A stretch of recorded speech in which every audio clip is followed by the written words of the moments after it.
How did we like the film? We enjoyed it. I heard lots of laughing. That was good. Kristjan, you were nervous about that? You were like, if I don't hear laughing the first 10 minutes, I'm just going to go in the lobby and cry.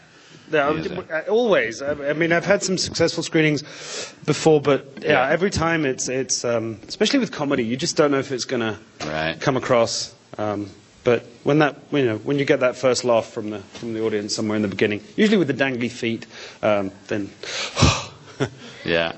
No, I thought it played very well. Well, some of the things that we've been talking a little bit about today, we'll kind of allude to later. But I think probably one thing I want to talk about is just the first time that I saw the film when I saw the screener earlier in the year was that the location in Portugal really spoke to me. And I was like, this is really lush and gorgeous, and it's an incredibly important part of the film. And I really love the story too, but I mean, that really made everything pop. So maybe talk a little bit about your experience in Portugal and filming there, what the community was like, and maybe why, I mean, it's real specific to the story, but why you chose, you're like, this is really important to have this here. Okay. Well, I grew up in the Algave. As a small child. So when I was going to go and do my first feature, I live in Amsterdam, but I wanted to go home and shoot in my kind of where I come from. And I wanted to not just use the Algarve as a location or as a pretty place to shoot. I wanted to say something about the people and the culture and the place that I know and love from growing up there. And for me, there are 6 lead characters in the movie. There's the 5 actors, and then the Algarve is a character. It's a fantastic place to shoot. It's very provincial. It's very rural. The people are amazing. People just really wanted to get involved and help us, and everywhere we wanted to shoot, we didn't pay for a single location. Even the Zoomarine, the dolphinarium, which usually costs 5,000 euros a day, they let us come in and shoot for 10 days, but just because they liked the project and they wanted to help us out. And it was amazing. It was just wonderful, and the whole community got behind us, and the local papers were involved and helping us out. And we got a hell of a lot of sponsoring. That was one way that we got so much kind of production value in the film without budget, was, as I say, having all the locations sponsored, but and other stuff. We had like our food was sponsored by a local supermarket. They said, yeah, sure, just tell your catering people to come and get some food out of the shelves, and we'll write it off as a loss. Or it was great. So that really worked out. It was a great place to shoot. Yeah. Yeah, and I'm sure that kind of adds something to it as well, another layer, the sense of community within that as well, pulling everyone together. Because, I mean, you have to have a sense of that on the film, too. But, you film somewhere bigger, if it's a larger location or something like that, you don't get the same kind of, feeling, that sense that really plays on it. And especially because that's an integral part of the plot, too. Yeah, it is. Right? It's very much. Well, I hope that comes across. I hope that sort of the Nesta character in the taxi at the end sort of sums it up, that, it's not perfect, but it's a beautiful place to live. And that's how I and a lot of people that have come from there. My family still lives there. My grandmother still lives there. My mother still lives there. So I'm still very much connected. I go back every year. I hope that comes across, that sort of sense of a provincial community that is just getting along and getting by. And it's beautiful. I mean, it's gorgeous. I love visually shooting there. It's got lovely light, and my cinematographer had a great time. We hardly had to use any lamps. We just pop a little bounce in every now and then, and it was great. Yeah. Now, one thing that I didn't mention, because we came up together so quickly, is that you deserve a little congratulations on this, because you got Best International Feature at this festival. Yes. You just saw the Best International Feature. So apparently the award's in the mail. Am I right? Yeah. Yeah. Otherwise, I'd be standing here with a little thing. It's coming. We're building it right now. Oh. Yeah. There's a construction team. Yes, there's a workshop full of people making awards right now for you. Excellent. Yeah, lovely. Yeah, exactly. Let's throw it to you guys as well. If you just put up your hand, or if you want to yell, it's up to you. Either way works for us. And if you don't, I'll kind of find ways to fill space. So I'm going to look for hands here. Do you have any hands around there? There's someone right there in the middle. Go for it, sir. Do you have any stories about the 3-wheel truck? Yeah, how long do you have? That was the first prop we bought for the movie. They were surprisingly hard to find, because they last forever.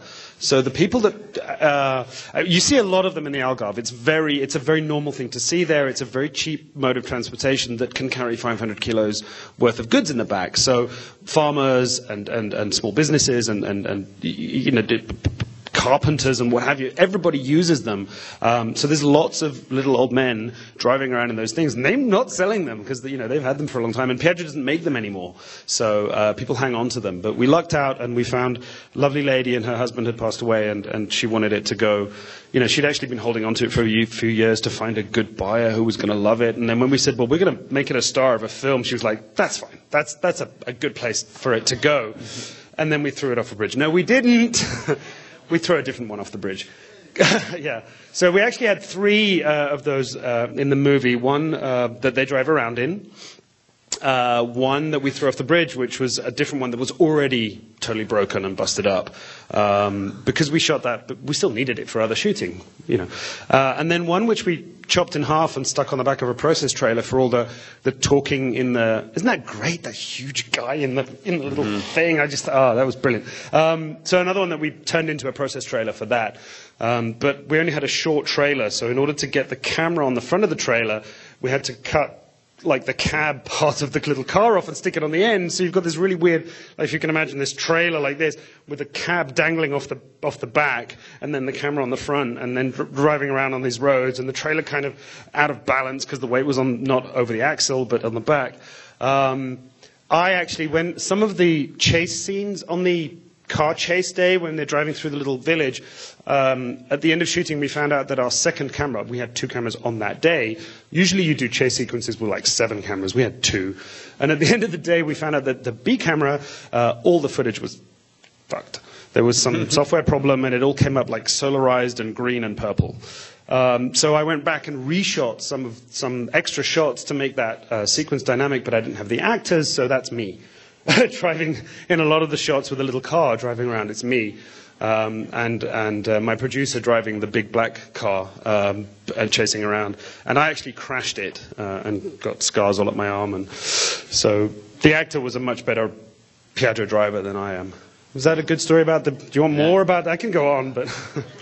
kind of covers... You showed up at the premiere with that thing, too, wasn't yeah, you? That was really fantastic. The not premiere a limo, but you rolled up in that thing. No, hang on, no. At the premiere in Portugal, we did a little act for the cameras. So we had the big red carpet. We had like 50 meters of red carpet and lights and all the TV cameras. Live TV was there, and it was just ridiculous.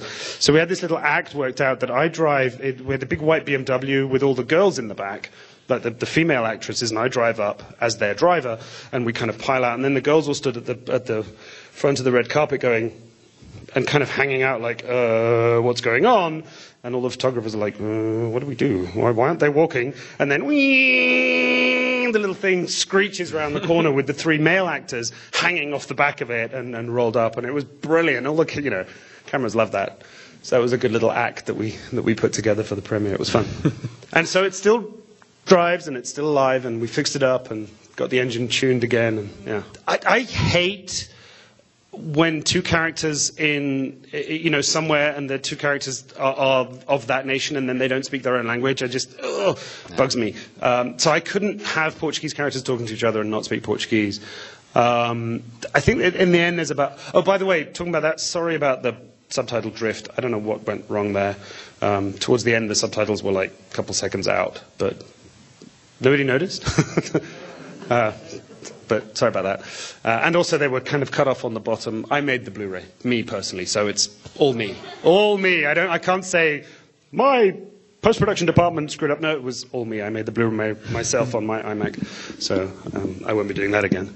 I'll find somebody who actually... You have a post-production house. You could help me out. But what was it like? Yeah, it just felt very natural. I mean, I speak Portuguese. Temos portugueses aqui? No Portuguese people in the room? Ninguém? That's a shame. I had a Portuguese coffee this morning at the Portuguese bakery. It was great. So what was it like? I don't really know how to answer the question. It was just natural for me. It was kind of normal. And they all say you're not supposed to do it, but, you know, since Dancing with Wolves, that's been proved wrong. So, yeah. Thank you, Kevin Costner. Absolutely. It took him to break that seal. Yeah. Maybe talk a little bit about the casting as well, because you know, some roles, you know, you had people that hadn't even been on film. Yeah. Actually, one of our lead characters had never acted before in his life, and that was the Scottish character, our bad guy. He's a friend of mine that I've known for 25 years. He's an artist. He does amazing chandeliers and light installations. In fact, he's in the Guinness Book of Records as the builder of the world's largest chandelier, which is in Qatar. Yeah, he's a world-class kind of artist in light fixtures.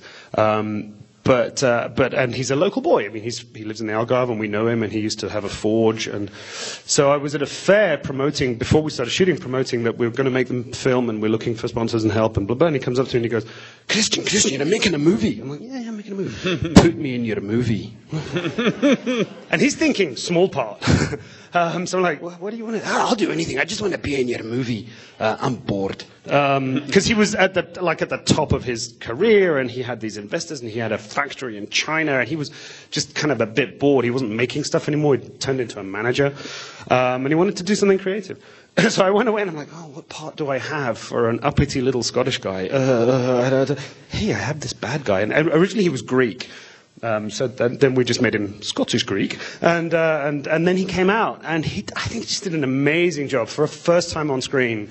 I totally buy him as especially, you know, Big Mark, you know, who gets cast. He was in Game of Thrones with a sword. You know, that's the kind of guy that is. And then this little Scottish guy, and I believe that he dominates him, which is very cool. And he totally did that just with force of personality, and yeah, it was very good. Well, and the fact that the dolphin suit really kind of just took all that masculinity away when he was in the dolphin suit and fell in the water. And I think it was very sweet. Yeah. But I was like, yeah, that's how that little Scottish guy gets you. With the dolphin suit thing? Yeah, because you look like a fool. He did look like a fool. His tiny car. I'll have to admit, it wasn't actually the actor that fell in the water, because he wanted to, but they wouldn't let him. It had to be one of the trainers, because the dolphins, otherwise they'd get freaked out by a weird person suddenly appearing in the pool. But did you like the fact that the dolphin saved the dolphin? I love that. Yeah. That was a joke that one of the trainers came up with. They said, oh, we have this act where the dolphins push a drowning person to the side. Wouldn't it be funny if? And it was like, yes, it would. Brilliant. So, yeah. And Lucia Muniz, who's one of my my favorite Portuguese actress, and I'm so glad that I managed to get her.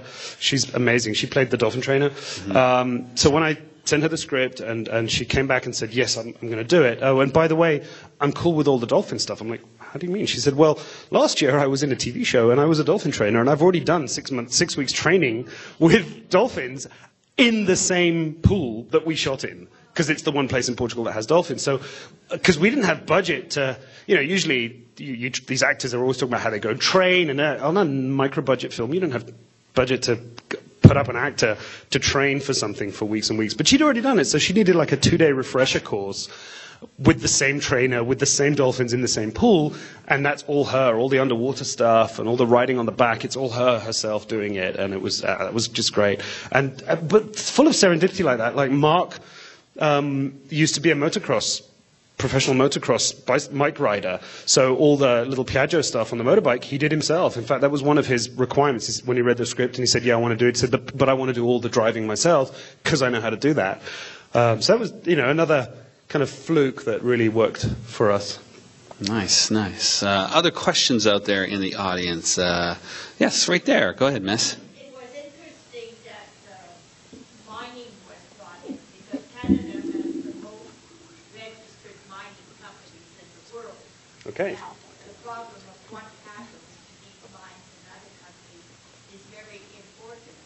And Yeah. actually, this is why I chose this film. Really? Nice. I want to see what's happening. Okay. Well, again, thank you for raising that point.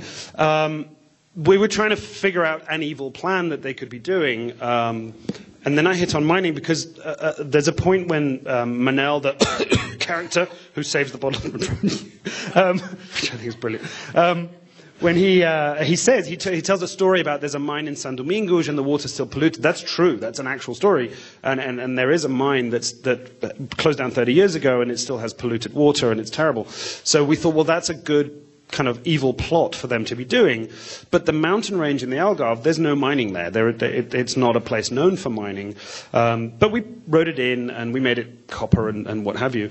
And then last year, a company just came into the paper saying that they're now prospecting for gold in those mountains.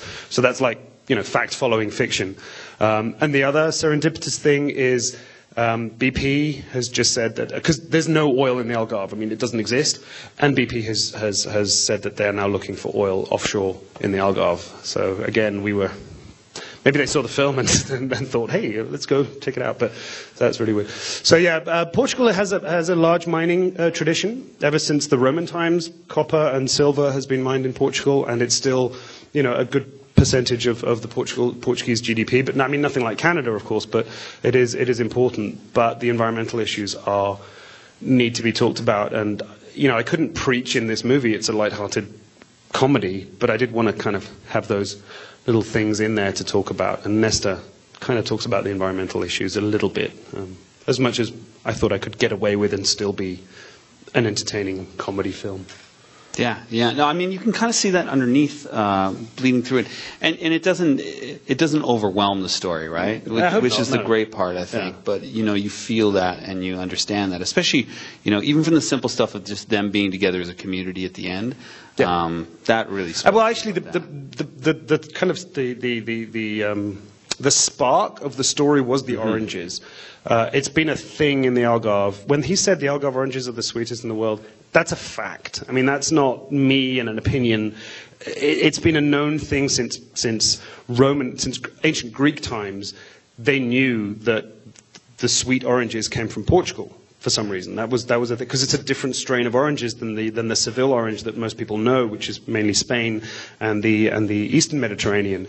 There are all these slightly bitter oranges, and there was this other type of orange that came from that grew in the Algarve. In fact, in ancient Persian, the word for orange was Portugal, because that's where it came from. But for some reason, Portugal has, and specifically the Algarve, has never managed to turn that into an industry. So tons and tons and tons and tons of oranges get thrown away every year. That the dumping scene at the beginning, maybe you don't remember it, it's an hour and a half ago, but at the beginning, the whole movie starts off with them dumping oranges at the rubbish dump. That's a normal occurrence at that dump. There's I don't know, a couple of hundred tons a day being thrown away into landfill of beautiful succulent oranges every day, and nobody's kind of turning that into a business. So I wanted to talk to that. And again, another serendipitous thing, that factory where we shot, which is the only orange juice factory in the Algarve, and their market is exclusively Portugal. Somehow they can't manage to get into an export situation. They just got bought. We have to wrap it up. They're loving this. No. Yeah. As soon as you're done talking, real quick. Yeah. They just got bought, or a couple of years ago, they got bought by a company called Cutrali out of Brazil, who make a third of the orange juice in the world. So we were like, yay! And they haven't done anything with it. They just bought it, and they kept the same manager. And I talked to the manager, and he's like, they're not doing anything. We're still running the exact same business as we were, even though we're now part of one of the largest orange juice companies in the world. It's really frustrating to me. So I wanted to talk about that as well in the film. Fantastic. Only 5 more questions. No. Yeah, only 5 to go. No. We do actually. The people in the factory have finished making this. It's actually quite hot.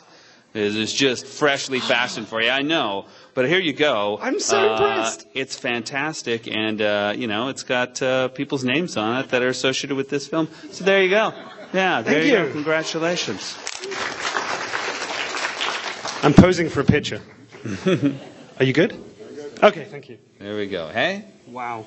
Yeah. Brilliant. Nice. Because it's super heavy, I'll hang on to it for you. Please. Okay. Kristjan, thank you so much for bringing your film to us here. Thank you. We really appreciate it. Thank you guys for participating with it as well. If you enjoyed the film, tell your friends. Yes. There's a repeat on Wednesday. That's right. At 9 in the evening or something? I believe so. Anyway, it's going to screen again on Wednesday. So tell your friends. And if anybody liked the film, write me an IMDb review, because I got my first really, really bad review last week, and it kind of hurt. So, and that's now like at the top of the review list. So if anybody could add a positive one on top of that, that'd be great. Or a negative one if you hated it. But, Sure. Just keep adding to it. Or you can vote for it as well. Yes. I mean, there are we're other on things. 8.4, so we're doing okay. But You can vote for it on IMDb. You can also vote for it on your ballots as you get outside the door. They're right outside the theater for the people's choice, basically. Ooh, yes, do that. The film. So if you really enjoyed it, that's a good idea. Throw it a few for sure. Thank you guys so much for coming out again. And take some friends on Wednesday. All right. All right. Bye.